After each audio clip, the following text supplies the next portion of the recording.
investiture will focus the attention of the whole world on the Principality. The investiture itself was a culmination of a number of events. They were all, from our point of view, deliberately offensive. It will be an occasion for monarchy and state to walk together in harmony, as they have done for so many years now. They were throwing gauntlets down. And someone had to pick them up. When you came to Wales, of course, there was quite a lot of strong anti-English nationalist feelings. It's something that you come to understand, come to comprehend since you've been in Wales. You see, I think they feel so strongly about Wales as a nation, and it means something to them, and they're depressed by, you know, what might happen to it if they don't try and preserve the language and the culture, which is very unique and special to Wales. And if something is unique and special, I see it's well worth preserving. Well, it's now just 10 minutes to midnight, time on BBC One for us to wish you a very good night. Good night. Yn ystod y nos neithiwr, fe ddigwyddodd yr hyn roedden ni I gyd wedi bod yn ei ofni ers misoedd. I believe that the nationalists of Wales have created a monster they cannot control.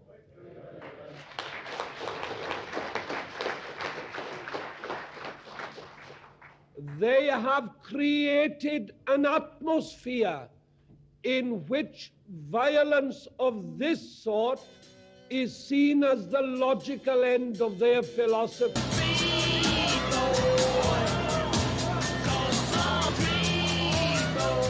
We in Wales were the local arm, as it were, of a worldwide movement.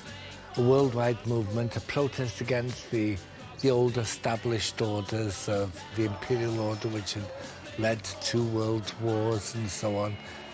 Young people saying that they wanted a better future for their countries. We want a new order which puts people and their cultures first.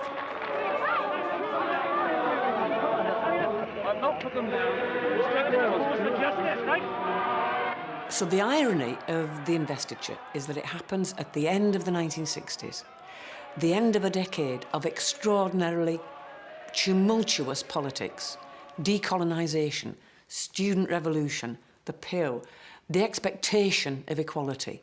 It's absolutely huge. Everybody has changed, and this family wasn't. In their island, what they do is reinstate this antique ceremony, purporting to be about 600 years old, except they've made it up.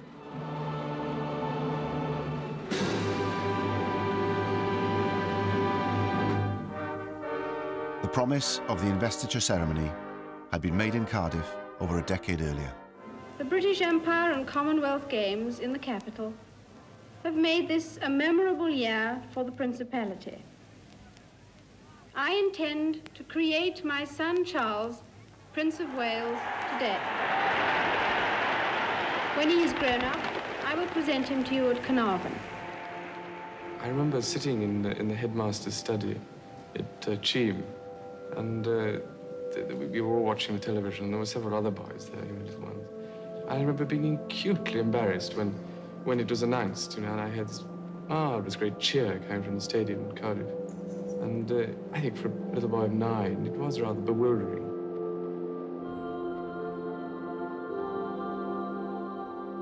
Charles is a frightened, subdued soul. The Queen tells him, across a public address system, for goodness sake, that he's going to be anointed the Prince of Wales. This is a very odd way of being a family, but it's a guarantee of the duty of the sons. This is the way that the royal family was really operating at this point. You are told something, you put up with it, you deal with it, and you cope with it. And it's really hard for Prince Charles because he's a very sensitive child, he's a very thoughtful child, and this weighs heavily on him. He really is expected to just accept it and get on with it. The idea of the 1969 investiture was popular in Wales. A Western Mail poll at the time suggested that the majority of Welsh people welcomed their new prince with enthusiasm, without ever questioning his historical right to that title. Wales has always been regarded as something of a poodle. And I think the principle was that we had to show that this was not a sentiment shared by everyone, and that there were some people who remembered a bit further back. One of those who questioned the legitimacy of this unfolding ceremonial was a man who had pledged his life to serve Queen and country. A young army sergeant called John Jenkins, who single-handedly took it upon himself to reorganise and mobilise an underground movement called MAC, Mudiad Amddiffyn Cymru, against the most public display of state power this small country had seen in recent years. John Jenkins was born in 1933 and raised in Treharris and then Pen y Bryn in the Rhymney Valley. He was the son of a miner, and he described his childhood as idyllic. The young John wasn't raised as a Welsh speaker, but he was fascinated by history and his Celtic roots. In particular, he was captivated by Capel Gwladys, an ancient site on Gelli Gaer Common, close to his home in Pen y Bryn. It's a place he would return to many times in his life. He played drums in the local kazoo band, and his love of the drums and the outdoors would take him into the army.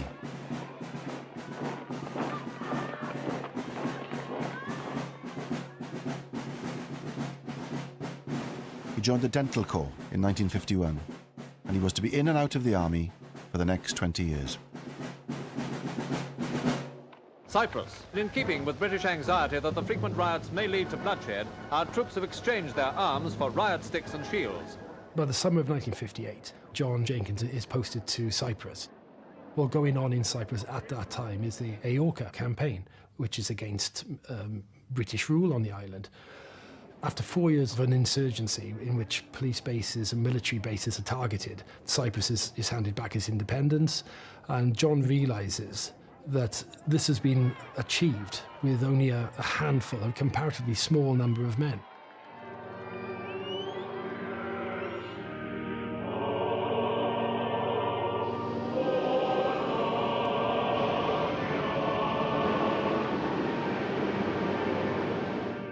The British Empire flourishes because of the coalfields in South Wales, because of the iron, the steel, not just in South Wales, not just from the slate from North Wales, but it's an integral part of the imperial story. But by the 60s, that empire is dead, essentially. The empire is crumbling. Those opportunities that were there in the empire are no longer there. The coalfields are beginning to fail, so that you see unemployment amongst the coal miners increase in the 1960s.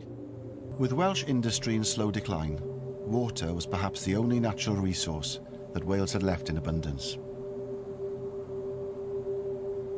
Dams had been built and valleys drowned since Victorian times. But it was the proposal by Liverpool Corporation to create yet another reservoir at Capel Celyn that was to bring the Welsh nationalist spirit to life. For many in Wales, the drowning of the village of Capel Celyn in the Tryweryn Valley was the defining political event of their generation. Despite protests on the streets of Liverpool, numerous petitions, and a vote by every Welsh MP against the proposed scheme, the drowning of the valley went ahead. John Jenkins' political flowering really begins with witnessing what is happening with the flooding of Tryweryn. I mean, he's in Germany at the time. He sees that there are 36 Welsh MPs, not one of whom votes in support of the bill, and yet, having exercised this democratic opposition, the voice of Wales is ignored. But he thinks something's wrong here. When a nation such as Wales can be hit over the head so badly, then where do we go from here? Where does that leave us?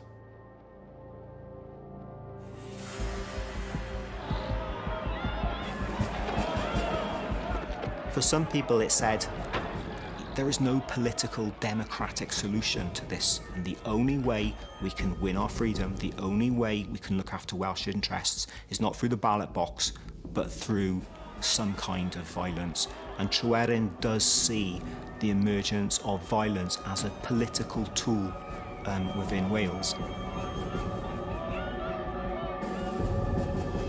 The following year, on his return to Wales, John Jenkins was to bear witness to one of the most horrific man-made disasters of the industrial age, in a town that was close to his heart.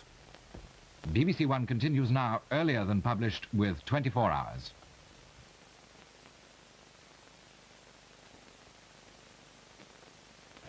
Honestly, I don't know how to begin. Never in my life have I ever seen anything like this. I hope that I shall never ever see anything like it again. This is one of many valleys in South Wales, in the South Wales coalfield tonight. It's a very special valley. It's a valley that contains death. 116 children and 28 adults were killed when the slurry from a coal tip engulfed the local junior school.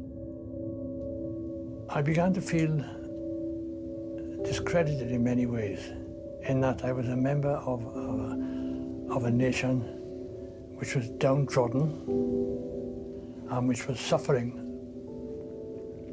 It was my mother's home, you see, for a start, and I felt it very deeply.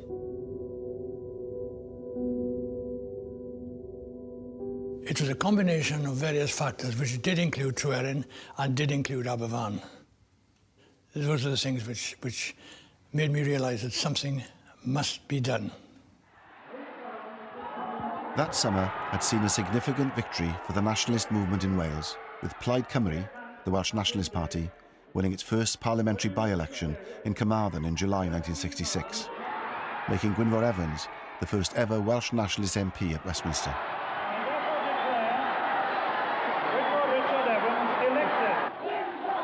When we look at independence movements, they're always an amalgamation of different interest groups. A campaign for national independence or national self-determination that is successful is a campaign that is able to bring together all sorts of different perspectives. We see that to an extent in Wales in the 1960s. The success of Plaid Cymru, for example, demonstrates that increasingly more and more people are willing to detach themselves from the two major political parties in Wales.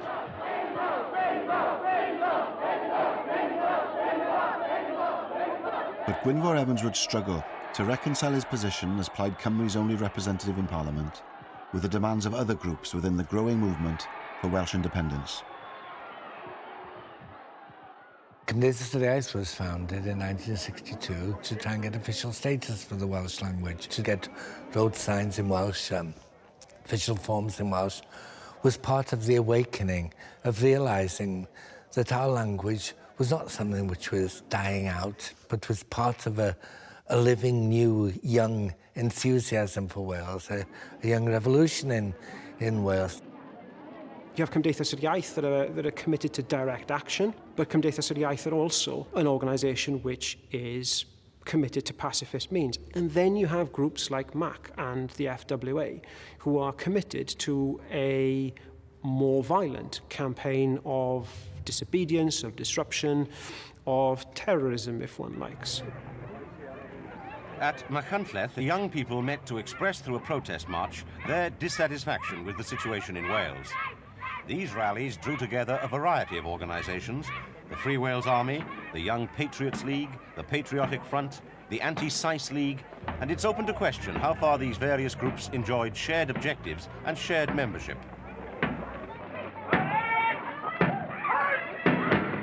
Well, the FWA started as, 2 or 3 people got together, people like Cayo and Dennis Coslet especially, a couple of farmers that were related to Cayo. Cayo had a privileged boyhood and education, public, 2 or 3 public schools, I think. Expelled from 2 or 3 of them as well. I spent a lot of time at Cayo's home. It was a small mansion, it was a lovely place. He was a throwback, from the days of the princes. That's when he should have been alive, in fact. The days of Glyndŵr and Llywelyn. He'd have loved it. There were many non-Welsh speakers in the FWA, especially those from Rhondda, Merthyr, places like that. And they joined the FWA, I think, because they didn't feel as if they fitted in with Plaid Cymru because of the language. They wrongly thought that he had to speak Welsh. And FWA became a natural home for many of these disenchanted Valleys people. We'll make a stand and prove to the world, for once and for all, that we are a nation, that we will stand on our feet. At least we have made the dismal pages of Welsh history a little more exciting. Caio is in the South Wales Borderers, and he fought in Malaya against the communist insurgents.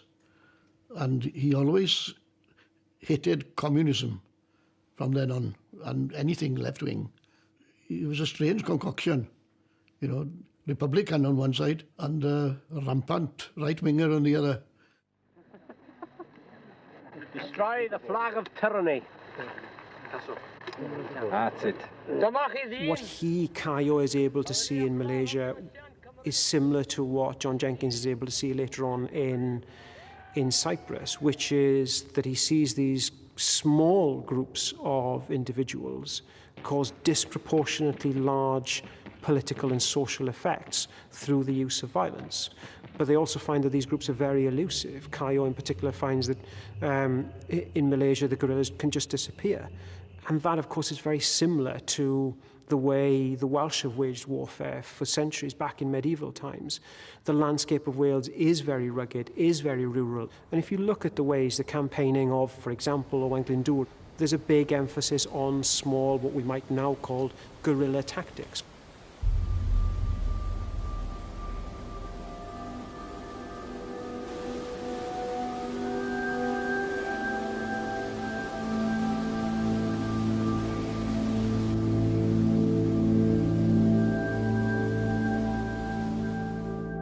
Clywedog Dam, a huge construction which was being built near Llanidloes, was to become the target of the more extreme Welsh nationalists. In 1966, it was nearing its completion when the police received a warning that a bomb had been planted on the site.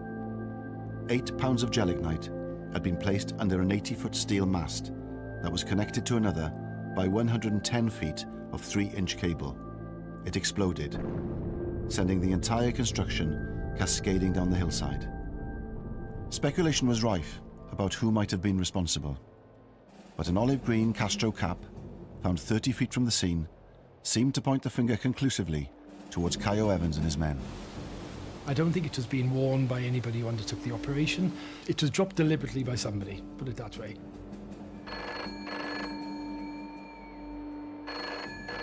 "200 people were questioned throughout Wales, one of whom was Gwynfor Evans. So in the dark are they, I think, as to who might be responsible, whatever their suspicions."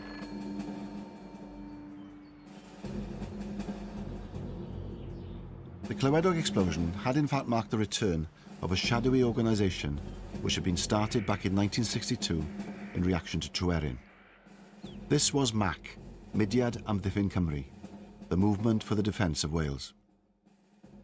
Most members of then MAC were well known by everyone, including the authorities.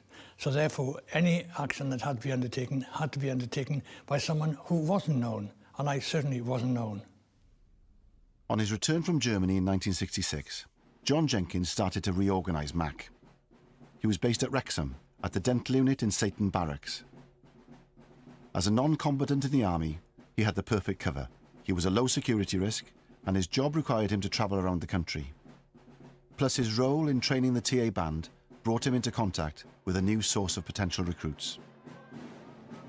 Some people would come up and say, "Oh, so-and-so is a good lad, you know, he's really raring to go." And if he then proved beyond any doubt that he was the right sort of material, he would be recruited, and he would then recruit his own cell. 1 or 2 people at the most, no more. You know your immediate 2 or 3 people in the cell, and you may know the one superior person above that, but you don't know anybody else. They wouldn't even know how to contact me. I would contact the leader of that cell. He was the only one who knew my face. He didn't know who I was, didn't know where I was from, nothing. I would suddenly appear, because I would know where he was all the time. One of John Jenkins's first recruits was to be a 19-year-old flautist in the TA band called Frederick Ernest Alders.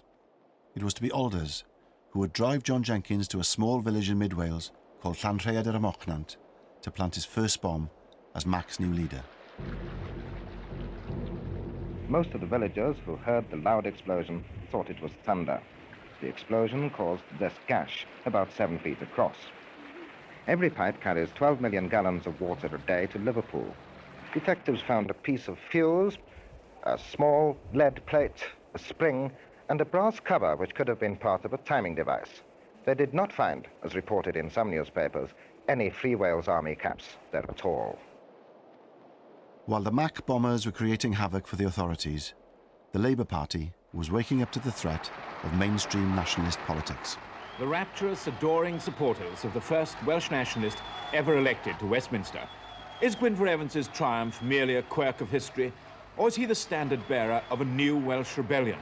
The Labour Party in Wales, yes, they were surprised, but it wasn't something that overshook them, because in the Welsh heartland, in West Wales, containable. But then a year later, when From the West almost went to Plaid, that was really serious business, because now Plaid Cymru had come to the door, to the front door of the Welsh Labour heartland. Somehow, whoever it was, they must have thought back, they must have known their Welsh history, how the investiture of 1911, that Lloyd George himself thought of, how popular that appeared and came across Wales. Someone must have thought, hey, this is what we need to do. For the Labour Party, reviving the investiture ceremony now seemed like a timely political move. There was an understanding, I think, on the part of Labour MPs that the royal family was a lot more popular than one might appreciate if one just listened to the nationalist narrative, and that by holding such an ostentatious demonstration of royal power and of unionist power in the capital of Welsh nationalism, they would be cocking a snook at any kind of move towards a more nationalistic Wales. When the Labour government announced that the investiture was to take place at Caernarfon on the 1st of July 1969, it provided a new focus for the nationalists in Wales. Ond wedi syni fwy bod cenedlaetholwyr wedi gallu croesawu a breichiau agored berson sy'n symbol o'n huniad a Lloegr.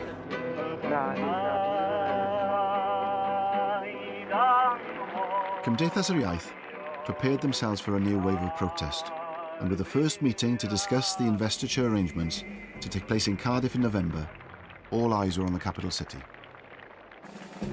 The Free Wales Army, of course, took up the cause, and in their own unique style were using every opportunity to draw attention to themselves, with Dennis Coslet, Caio's loyal lieutenant, getting interviewed on national television by David Frost. Tell me a little about the Free Wales Army. What does it stand for? Well, we are a militant group. We are not pacifists. We are neither conscious. We are prepared to fight for our freedom. Fight for your freedom against whom? From the imperialist government. The Free Wales Army did have its role to play within the militant arena. They were visual, they were vocal, and they did succeed in diverting resources and attention from the real bombers. What sort of things have you done so far? Oh, we've caused a lot of damage to your pipelines. How have you done that? How have we done it? Well, we've just put plastic on the establishment's pipelines and blasted away.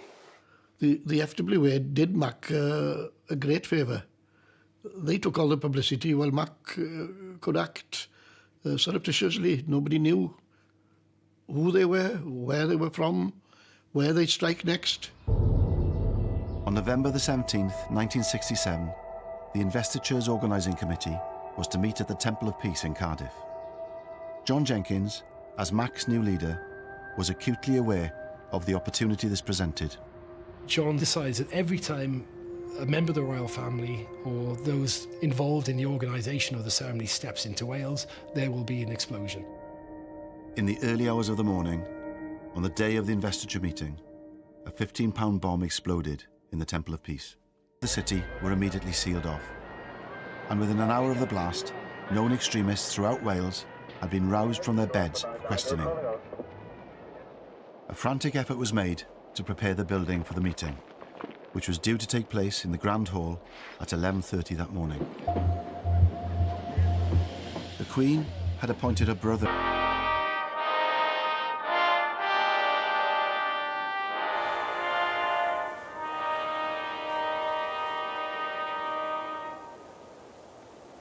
I believe that the nationalists of Wales have created a monster they cannot control.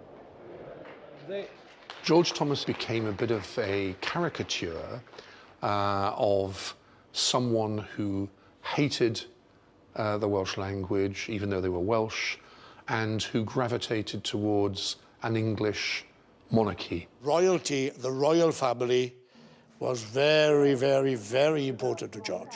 Hugely important. Gwenoro Jones, who was an official of the Welsh Labour Party before he became an MP, for example, used to visit George at his home. He walked into the lounge, either side of the fireplace, 2 feet by 3 feet type of size. Both sides, the Queen and Prince Charles. Amazing. Funny thing to keep in your lounge, isn't it? The first appointment of the day for George Thomas MP, Secretary of State for Wales. Breakfast with Mound. Even though the announcement of the investiture was in the days of Clydwyn Hughes, the carrying out of the process, that was George's responsibility, and I bet you he must have loved it. He would have been in his element. The Prime Minister said to me, "And next year, George, you will have the investiture of Prince Charles." Well, at that stage, I didn't think it was going to involve any problems, because I thought, well, that's right, it'll be a very pleasant occasion, but a full stop. But of course, we had a lot of anxieties first.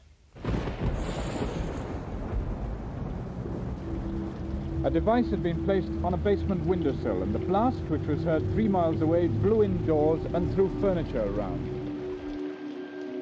No sooner had George Thomas become Secretary of State than Mac struck again, audaciously blowing up his headquarters at the Welsh office. Minister, do you think that, say, Home Rule for Wales would stop this sort of thing? Not at all. A Home Rule for Wales isn't wanted by the Welsh people. You'd start a lot more trouble if you tried to give Home Rule to Wales. What we are seeking for is a greater sense of participation in the work of the government. Prince Charles, on a visit to the Welsh office, has his first experience of anti-investiture protest.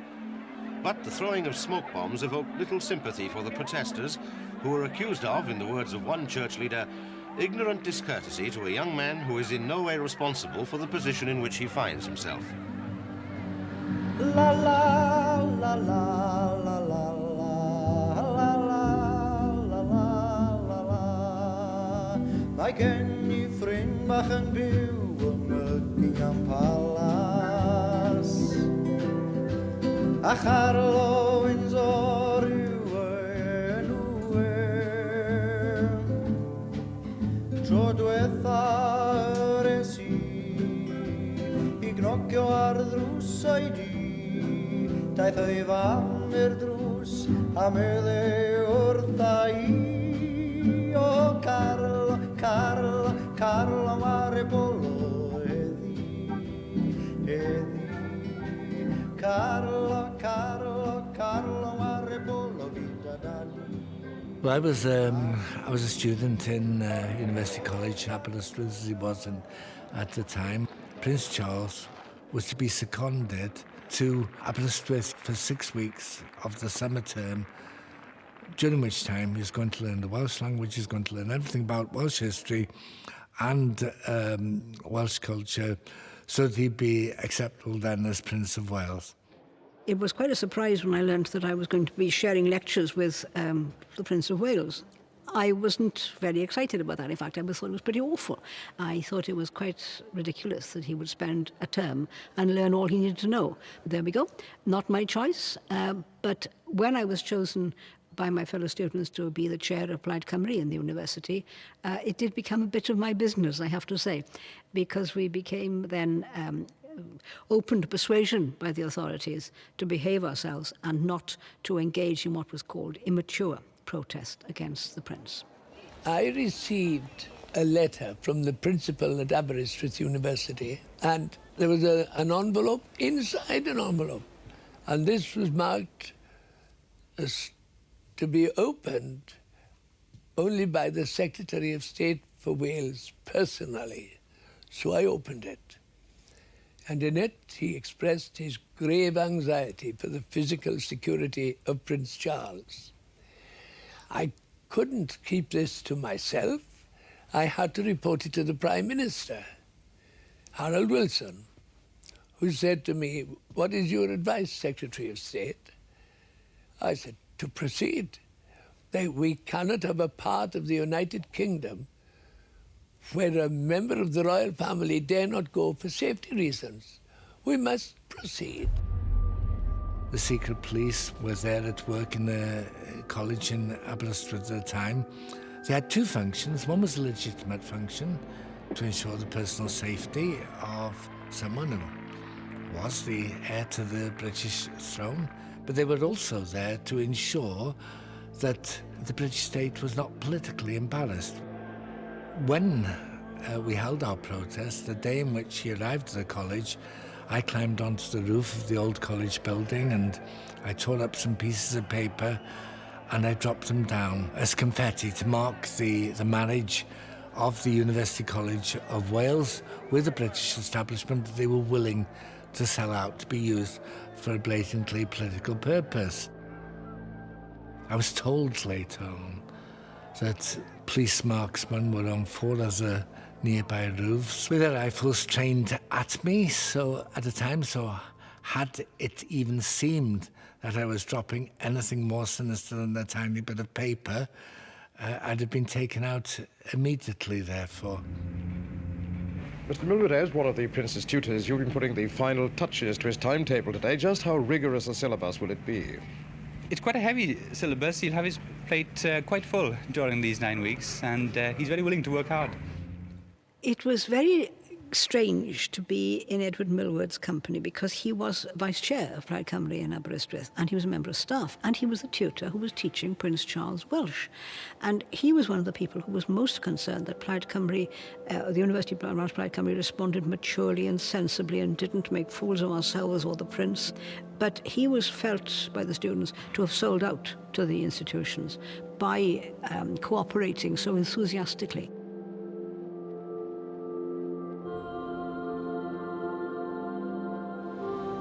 There have been stories that you've had rather a lonely time at the University of Wales at Aberystwyth. Is this so? Well, yes, I wonder where these reports come from, but I suppose they circulate. You see, the trouble is that one has to remember that I'm in a slightly different position from several other people. And I think they try and put themselves in my position too much. I think out of certain necessity, I've perhaps been more lonely, if they like it. I mean, I haven't made a lot of friends, if that's what they mean, and I haven't been to a lot of parties or anything. There haven't been very many. And I've had a lot of other things to do. I've been around Wales a lot and looked at things and visited people.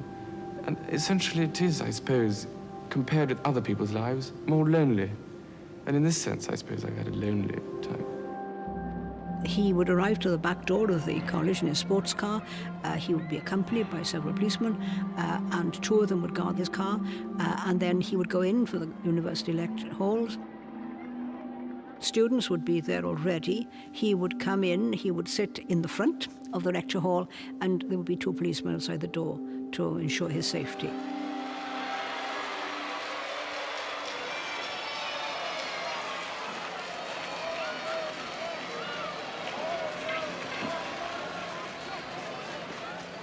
You also learned the Welsh language. Did you find that very difficult? Because most English tongues find it very difficult to get round. Well, I think all languages are difficult, but I suppose there are certain things. I mean, the double L's are terrible. Well, they were fairly difficult, except that I went to Llanelli not long ago, and the mayor said, "Can you say Llanelli?" So I said, "Llanelli," and he wiped the saliva out of his eye and said, "Well done." But it's, you know, there is a way of doing it. You put your tongue in a certain place and blow. The speaking Welsh, like, you know, is it's a trick, and it's worked because he's done a very short course in a language laboratory which has taught him how to pronounce words, and he reads it off the paper. Rydw I wedi synnu at yr holl gystadlaethau yn y sefydliad rhagorol yma, ac rydw I wedi cael blas arbennig ar y canu brwd a phersain. Canu mor frwd, fel y byddai'n dda eich cael chi gyd yng Nghaernarfon. Prince Charles has won over the hearts of most of the middle-aged women, especially. And this has been effective, you know, and the ceremony itself was cooked up more or less for the 1911 ceremony at Caernarfon by Lloyd George. And it was then a political gimmick, and to a great extent it is now also a political gimmick. Well, this picture is a very splendid picture of the presentation of the very first English Prince of Wales to be presented to the Welsh people in 1284. And this little fellow here is the actual Prince of Wales being held by his dad, King Edward I. And here are the painters of this splendid picture. There's Ian, Lynn and Mark. Hello. Now, of course, there is the famous story that the Welsh had said they were going to refuse to have any Prince of Wales who didn't speak Welsh. And so Edward tricked them, and he brought out his newborn son, who spoke no language at all, and said, here is a Prince of Wales who doesn't speak English. That is a complex moment of myth-making, really, because actually the investiture of Edward II took place over in Lincoln, in East England, rather than Carnarvonshire in 1301, 17 years later. And no ceremony was recorded, and certainly nothing happened in Carnarvon because Edward wasn't there. So when we think about these ceremonies, we've got to think about an idea first coined by historian David Cannadine. That was the invention of tradition. The monarchy stress through staging royal ceremonies in more public ways that this stuff is old, that it has a long tradition reaching back hundreds of years, if not 1,000 years, when in fact all of the pageantry, the pomp and circumstance, the colour, the gold, the glitz that we associate with the modern British monarchy, a lot of it's come from the 19th century as a way of sort of articulating a sense of shared history and heritage that unites the nation as a whole. 1969 is definitely a departure from 1911 in terms of the way the ceremony looks and feels. And instrumental to the changes is the figure of Lord Snowdon, Anthony Armstrong-Jones, who had, at the start of the decade in 1960, married the Queen's younger sister, Princess Margaret. And in his approach to the ceremony in 69, he tries to incorporate all of the sort of the feel of the 1960s, that it is a more modern ceremony. I think that when I did it, there were certain people thought I was going to be a whiz kid and do an ultra-modern thing. Actually, it was very traditional. And if it's sort of like what Henry V would have done if he'd had perspex. I wanted it to be romantic. I wanted to be good on television. That was the only thing. I did not want it to be an elitist ceremony. In the stage management of a national occasion, there's never been such a bias towards television before. Scarcely a battlement here without its cameras. And under the guiding hand of Lord Snowdon, the castle has become a kind of medieval television studio. I mean, it would be madness to design it just for the few inside. I must design it for the 500 million viewers, which is believed to be watching. And the rehearsal started where the procession itself will start, at the special Royal Railway platform built near a factory 2 miles from the town. It was one of the biggest security the country had ever seen at that time. There were nearly 2,500 police officers. They came from everywhere, including the plainclothes. I think there were about 1,000 of those, 1,500 nearly uniformed officers. To organise such an event was enormous. The gentleman in charge, the Duke of Norfolk, he was an experienced coordinator of such events, but the biggest danger is if you pre-tell everybody where you're coming, how you're going to do, where you're going to walk. A good terrorist can either have a sniper, an explosion, or what have you, and that's how, if I was going to attack anybody, how I do it. The discovery of a bomb near Holyhead Pier, where the royal yacht was due to visit, intensified police fears over security. 3 men were arrested, but their connection to Mac was never proved.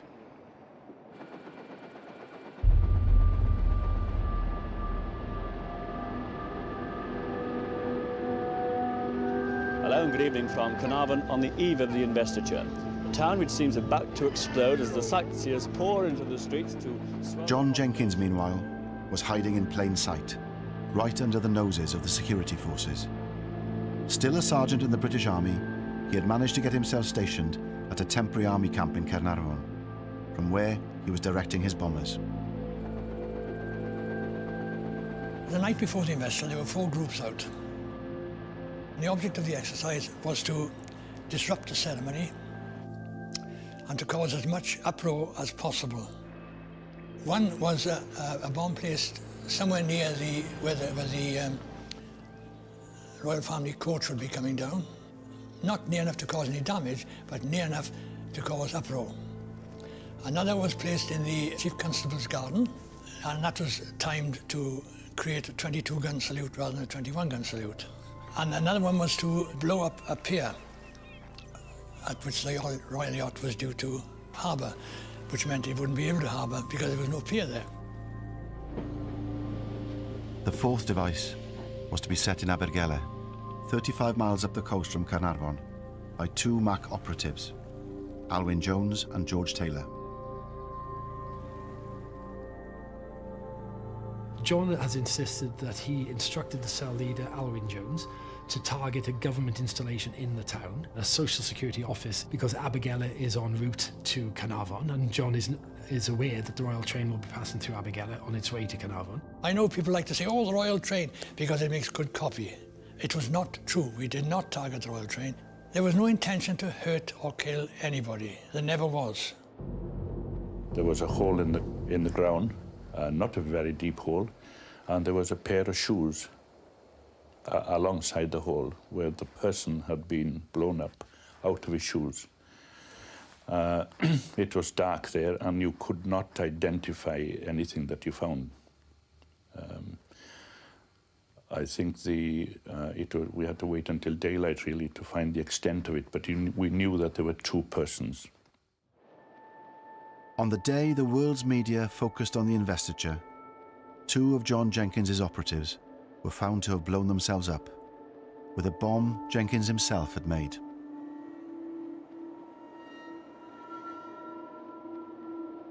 An officer put his head in and said, well, we got 2 of the bastards last night.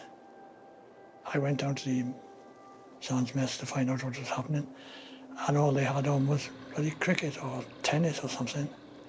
So I had to sit there through all that. I had to act as if nothing had happened and laugh and drink with them all and joke about it and stuff like that. And it was several hours later I discovered which group it was.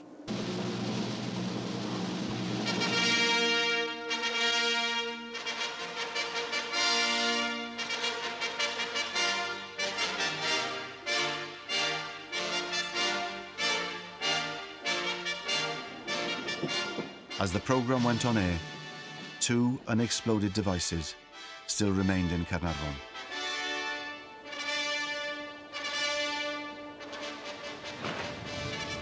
There's the Prince of Wales, who's got out of the train now and into his carriage, wearing the uniform of the Colonel-in-Chief of the Royal Welsh Regiment. With him is the Secretary of State for Wales. We would be untrue to history if we did not say everyone, including the royal party, everyone held their breath until the thing was over.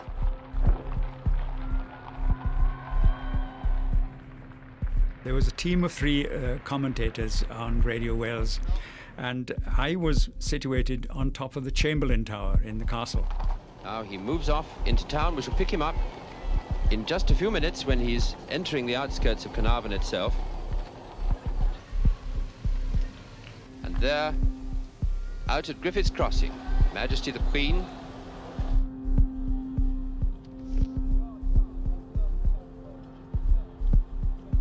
When the Queen arrived in Griffith's Crossing and came off the train, there was to be a 21-gun salute. we had instructions. Whoever was on the air when the royal salute began was to cue back to me, and I would say immediately jump in and say, now you heard that gun go off. That was the first of the 21 gun salute, signalling the fact that the Queen has now arrived in Wales and is on her way into Carnarvon.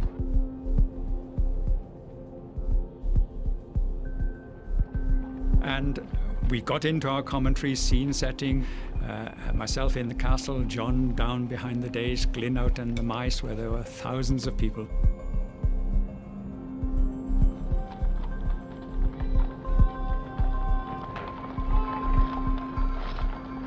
And suddenly, and rather unexpectedly, there was this boom.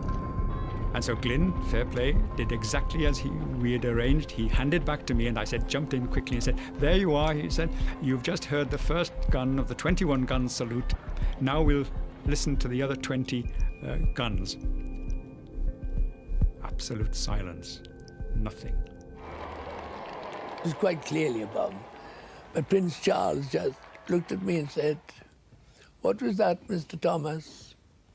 So I said, Royal salute, Prince Charles. And he looked at me with a question mark in his eyes and he said, peculiar royal salute. And I know North Wales will forgive me because I said, peculiar people up here, sir. I had to say something to cover up. And we both laughed. I said, well, evidently that wasn't the first gun of the 21 gun salute. And then I looked over my shoulder and I just saw a plume of smoke on the hill behind the other side of the harbour, and some people running around. And in fact, it had been a bomb, maybe a diversionary bomb, but it was a bomb. Now, what we're looking at now is an incident of some kind. I heard an explosion just a little moment ago. We thought that one of the guns had gone off accidentally. There could just possibly have been an explosion. The bomb, planted by Mac in the Chief Constable's garden on Love Lane, had detonated as planned, throwing the traditional 21 gun salute into disarray. Now here's the Queen, following up behind her son and just on the outskirts of the town with a full sovereign's escort. The Queen is utterly preternaturally calm. Nothing can flap her. I mean, the Queen herself was very nervous when she went through the coronation. She was very nervous about the ceremonial, very nervous about the fact that if you put a foot wrong on TV, it'll never be forgotten. So how must Prince Charles feel going into this impossible new ceremony? A young man, he's not king yet, he's a long way from that responsibility, and he's young and he's nervous and he takes things incredibly seriously. If he puts a foot wrong, he will really take it terribly to heart and feel he's made a dreadful mistake. Lord of the Isles and Great Steward of Scotland, Prince of Wales and Earl of Chester, and to the same our most dear son, Charles Philip Arthur George, have given and... So the story goes, whether true or false, that the coronet designed by the Garter King of Arms and Louis Osmond, that the bauble at the centre of the coronet malfunctioned just days before the investiture. And so rather than fuse the original bauble back at the centre of the coronet, what instead they had was a ping pong ball wrapped in gold leaf, which made it there on the day. The symbol of sovereignty. I'm not totally convinced by the story. I think it's one that the tabloid press ran with a few years ago. Am hynny, yr ewyllthusion ac yr rhoddwn o'r chymen caeth, yr ein rhan ni. Fe ysbrydolwyd pob un o'r bobl hyn, mewn rhyw ffordd neu gilydd, gan y treftadaeth hon.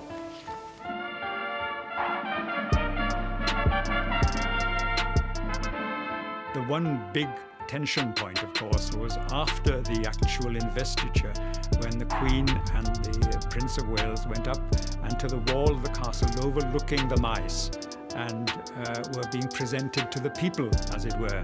But once they appeared on the balcony, everybody was holding their breath. As the newly crowned Prince of Wales, proceeded towards his public, one of Mac's bombs remained undetonated in the streets of Caernarfon.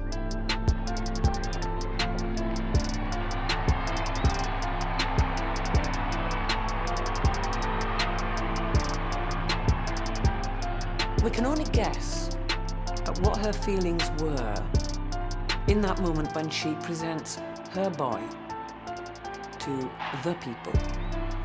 And they're there in this kind of raw, exposed, beautiful, but very vulnerable space.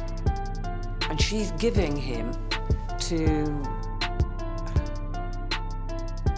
risk, exposure, danger. There is no mistaking spontaneous applause, and this is the real thing.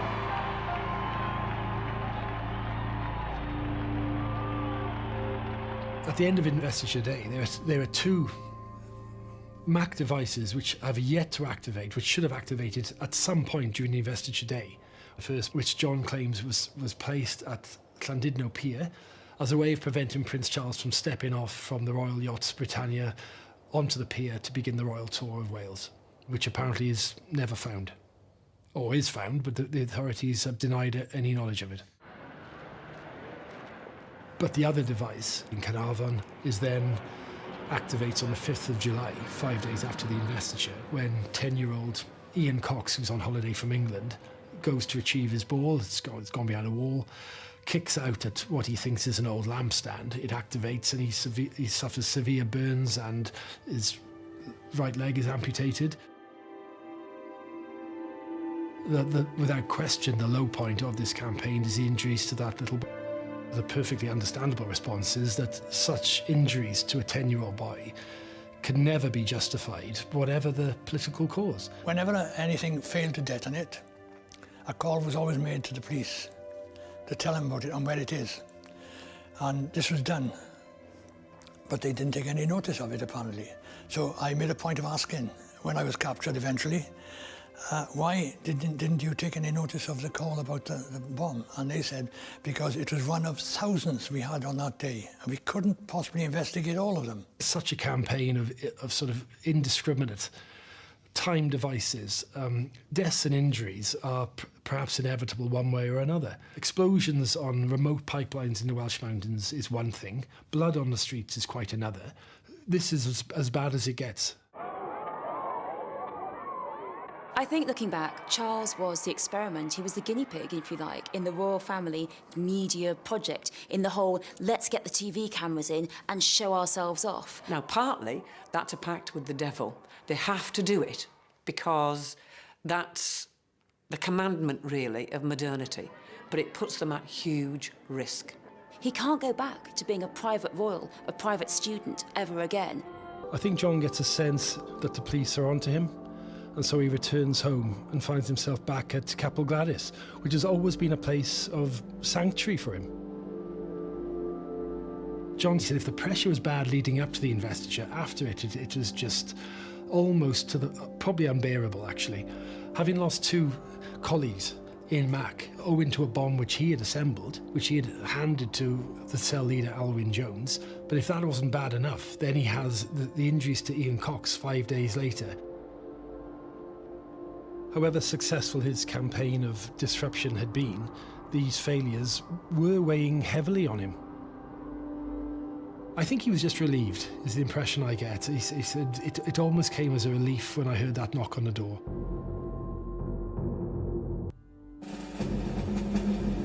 "50 years on, aged 86, John Jenkins is seeing out his days in a nursing home, having forgotten nothing.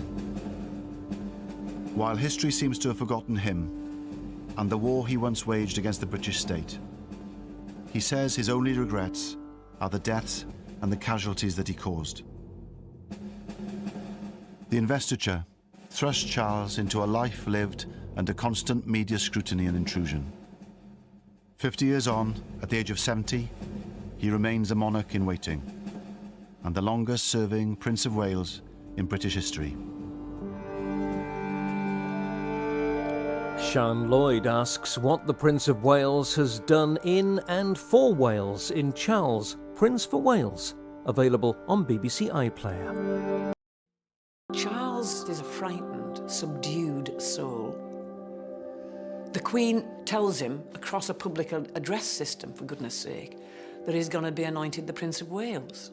This is a very odd way of being a family, but it's a guarantee of the duty of the sons. This is the way that the royal family was really operating at this point. You are told something, you put up with it, you deal with it, and you cope with it. And it's really hard for Prince Charles because he's a very sensitive child, he's a very thoughtful child, and this weighs heavily on him. He really is expected to just accept it and get on with it. The idea of the 1969 investiture was popular in Wales. A Western Mail poll at the time suggested that the majority of Welsh people welcomed their new prince with enthusiasm, without ever questioning his historical right to that title. Wales has always been regarded as something of a poodle. And I think the principle was that we had to show that this was not a sentiment shared by everyone, and that there were some people who remembered a bit further back. One of those who questioned the legitimacy of this unfolding ceremonial was a man who had pledged his life to serve Queen and country. A young army sergeant called John Jenkins, who single-handedly took it upon himself to reorganise and mobilise an underground movement called MAC, Mudiad Amddiffyn Cymru, against the most public display of state power this small country had seen in recent years. John Jenkins was born in 1933 and raised in Treharris and then Pen y Bryn in the Rhymney Valley. He was the son of a miner, and he described his childhood as idyllic. The young John wasn't raised as a Welsh speaker, but he was fascinated by history and his Celtic roots. In particular, he was captivated by Capel Gwladys, an ancient site on Gelli Gaer Common, close to his home in Pen y Bryn. It's a place he would return to many times in his life. He played drums in the local kazoo band, and his love of the drums and the outdoors would take him into the army.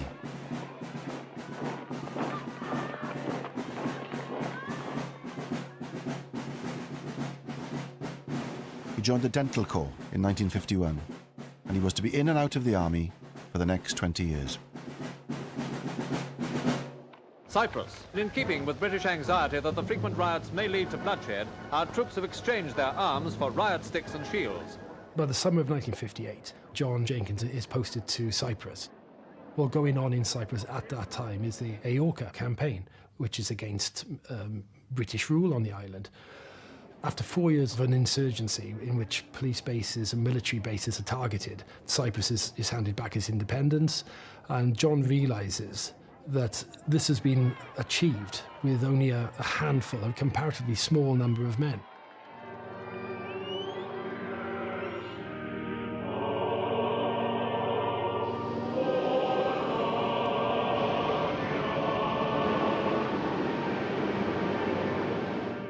The British Empire flourishes because of the coalfields in South Wales, because of the iron, the steel, not just in South Wales, not just from the slate from North Wales, but it's an integral part of the imperial story.